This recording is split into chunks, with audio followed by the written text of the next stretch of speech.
Hello everyone, Tina here. I hope your day is going fabulous. Thank you so much for joining me. Well, today we're going to create a really pretty card using one of the brand new stencil sets over at the Altenew shop. Now this is part of their brand new release. I encourage you guys to check it out. It's part of a blog hop that's happening right now. There is a giveaway to go with it and tons of inspiration. Now I've created with the layering stencil before. This one's called the Bitterroot Flower Layering Stencil Set. There's 3 stencils in here, but the special thing about this is Altenew came out with a coordinating die set to go with your stencil. Now this die set has 5 dies in it, 2 leaves, 2 single flowers, and then you have that beautiful flourish. The stencil set only creates that flourish and then the 2 leaves. So you can create that flourish and then die cut out the flowers individually for layering. And I love the layer, so that's what we're going to do today. Now I learned a few tips and tricks with these stencils along the way, and I'm going to share them with you guys. Now, since the 3-piece, what you want to do is flip your stencil on the reverse side. Make sure it's right side up first of all. Flip it on the reverse side. Grab a Sharpie, and then following the guide that's on the back of your packaging, label each one of your layers. This makes it easy for future card making projects. So I have my Sharpie. We're flipping it over. I'm going to actually draw a circle around it. Now because I can't number backwards, I'm just going to draw lines. So that's number 1. I'm going to find my next layer. I'm going to circle it, and that is this section. And instead of drawing a 2, which I knew I couldn't do it backwards, well, I probably could, but it would be the funniest looking 2 ever. I decided to just draw 2 lines. So this is number 2. Now I'm kind of making sure that when I draw the number that it is pretty close to the position that I need it for the next layering. Like you don't want to put a number 2 that's upside down on your stencil. I'm going to grab my number 3 layer and just keep circling until I end up with all my layers circled. Now there is a leaf layering. Instead of using the numbers, I decided to go ahead and use letters. So I used an A and a B for that, and then I didn't even number the single layering leaves. So we're all good to go. I did add pixie spray behind them, so there's a little tackiness, and I'm going to grab my cardstock. Now this is what I learned, and I'm going to share the process with you so you don't make the same mistake that I did. I'm using a Floral 6 ink pad set from Altenew. Love this floral set. And then I'm also going to bring in a couple colors from the Sugar Plums ink cube set. You need basically 5 colors and then the flower center to create your layering flower. And I only have 3 pinks. And so I brought in some purples, and it worked out really good. So we're taking layer number 1, and I'm going to use my palest pink ink, which is Frosty Pink. And I am going to add my stencil, masking off the edges because I know myself and I know that I could get ink outside on my panel. So masking it off with some post-it note tape works out perfectly, or scratch paper if you guys wanted to. I'm just taking my Frosty Pink and inking out my first image. 1 is very easy, it's the most solid, and we'll ink this up. So if you have a color family with 5 colors, that would be perfect too. So grab all your pinks, put them together to create with these stencils. So there's 1. We'll remove the masking paper, and then I'm going to line up number 2. Now here's where my huge mistake went in. As I lined up my next layer, we're following the guide on your packaging because there are key points. If you want to mark your key points, you could very well do that too, make it easier. But I'm adding my number 2, but when I added my number 2 stencil, I noticed that my floral arrangement is actually hanging off of my cardstock. So this does have a coordinating die set, and so I'm going to do a redo.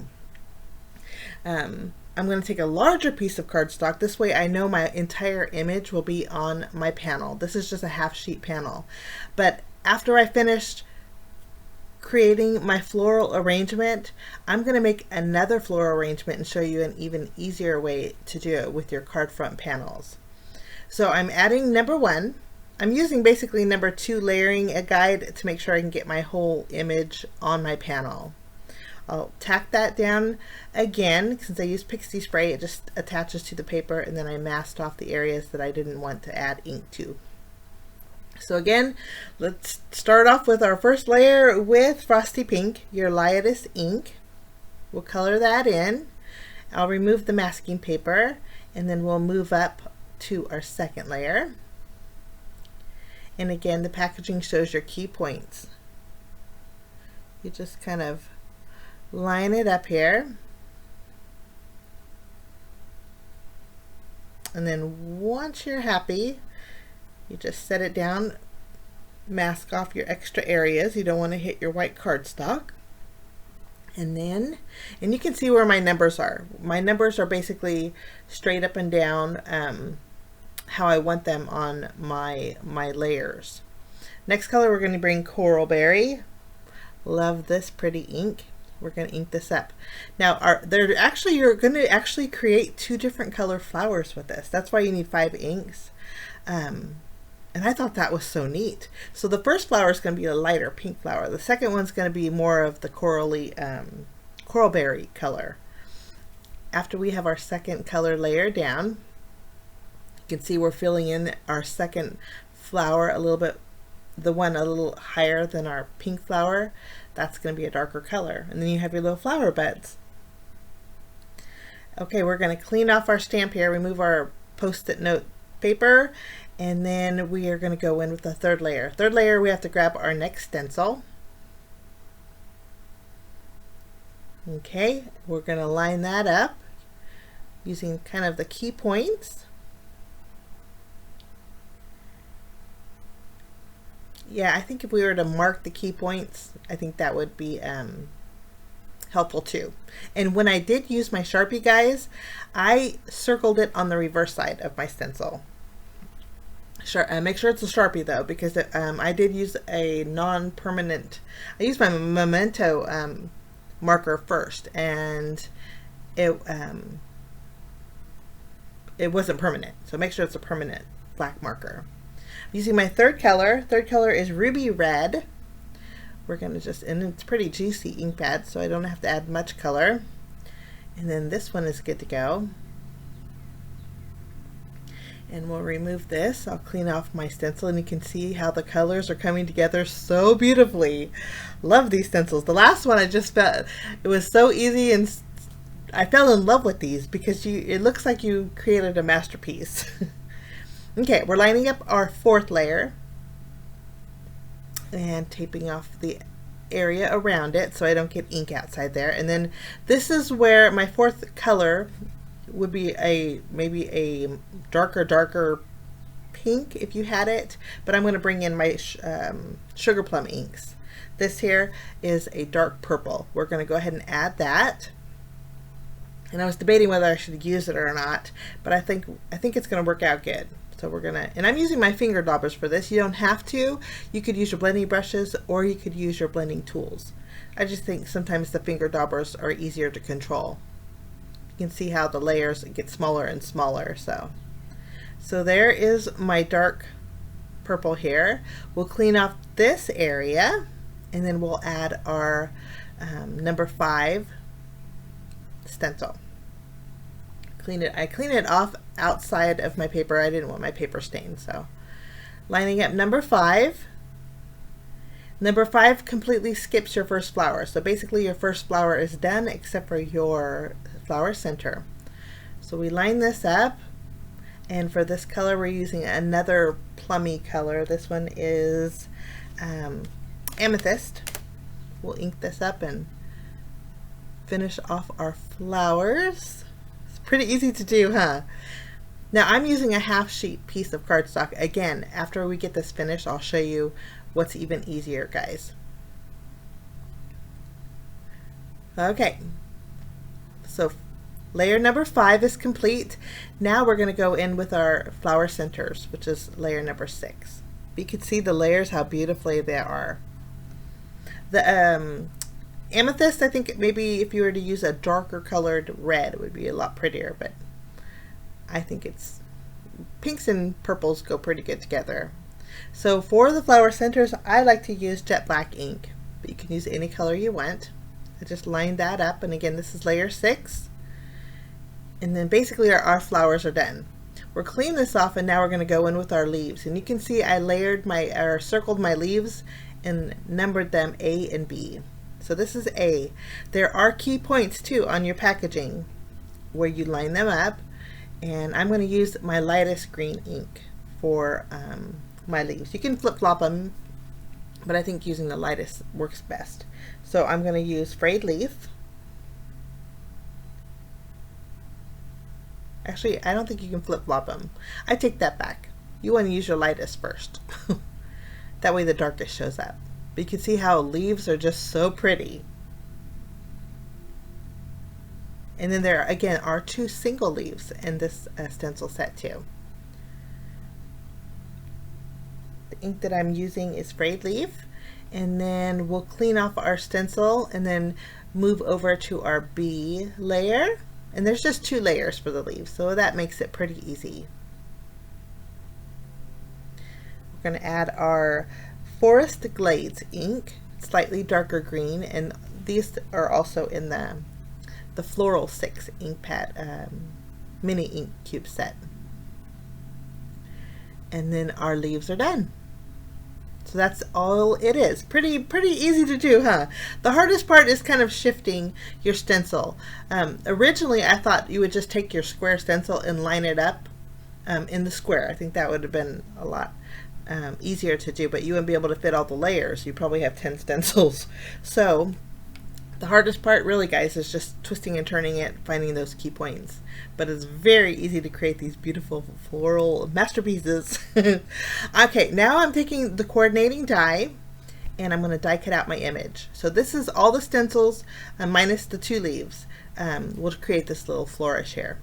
And it is beautiful because it die cuts out the inner areas also. Now here is where I found it'd be way easier to do. If you're going to get a die set that coordinates with your layering stencil, die cut out on white cardstock your floral first. So I die cut it out just with white cardstock. I'm gonna put it back on the inside of my panel. This is an A2 size panel. This way you know exactly how it's going to line up on your panel, and you know you're not going to go outside the edges. Made it a lot easier. I should have did this to begin with.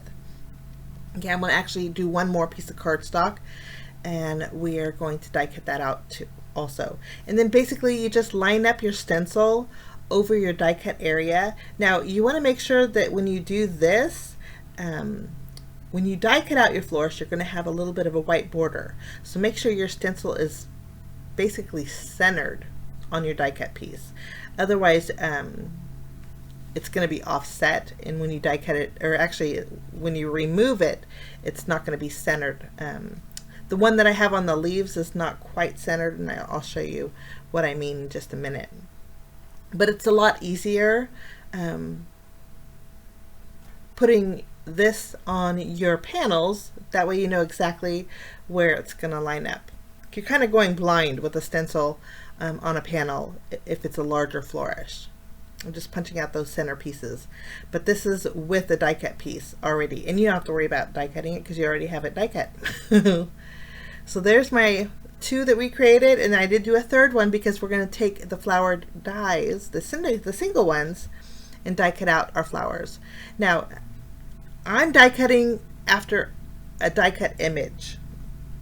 I'm just going to kind of add my die cut until it kind of presses into the creases of my die cut image. That way I know it's already lined up, and then I'll tape it down. You just kind of wiggle it until it sets inside the previous die cut.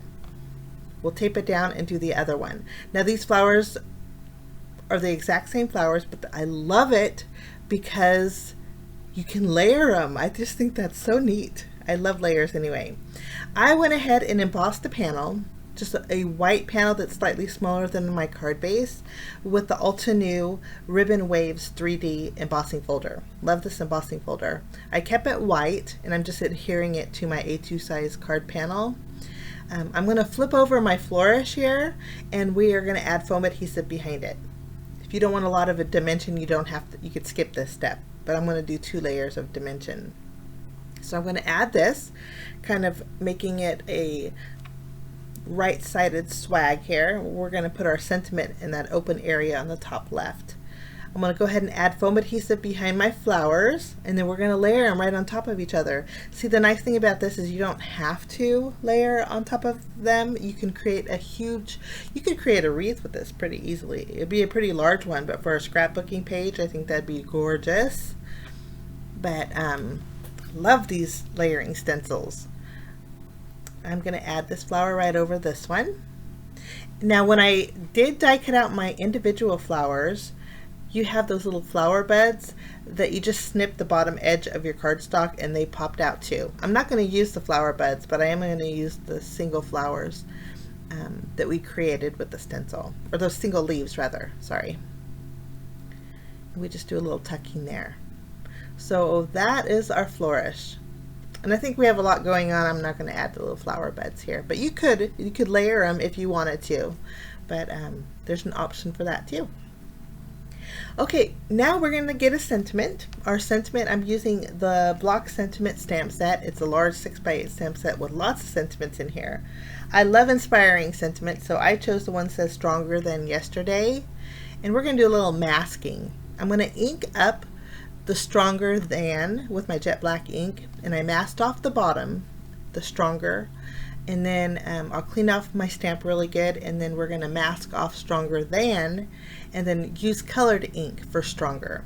I'm going to ink it up first with my coral berry, and I'm going to add a little bit of a gradient with my ruby red. And then we can remove our mask here and then stamp this, and we have a colored sentiment. Sometimes I like to do this, just makes your sentiment stand out a little bit. I'm going to block it off with my scissors and then pop it up and place it next to my floral image. And then all we have to do is add some bells and whistles. I'm going to use some pink gems, and then also I'm going to bring in my white gel pen. We're going to dot the center of our flowers. When they're black, I like to do this. It just adds a little daintiness to it. But that's my project today, guys. It's part of the brand new Altenew blog hop celebrating their embossing folders and dies, and I encourage you guys to check it out. It's very inspirational, and there's a giveaway. Thanks for joining me, guys. Have a fabulous day. We will see you soon. Bye-bye.